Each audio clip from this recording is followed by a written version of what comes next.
So hello guys, welcome back to the new video of Tech Yoker.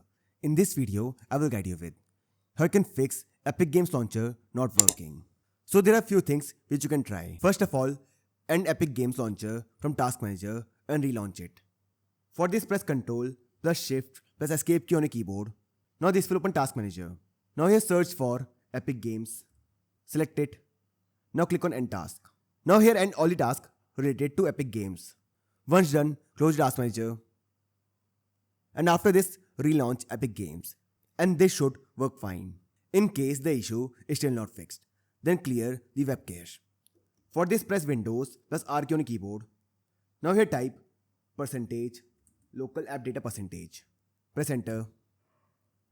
Now from here open Epic Games Launcher. Now open save folder.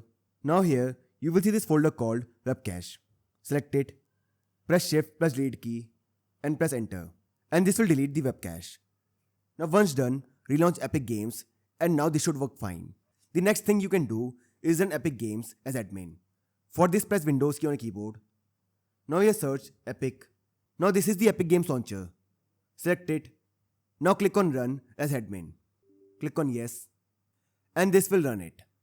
So in case the issue is still not fixed, then try repairing the launcher.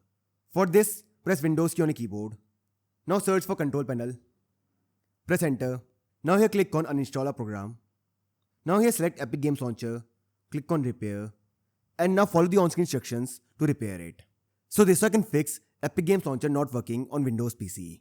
So I hope you find this video useful. And if you do, then don't forget to like this video and subscribe our channel.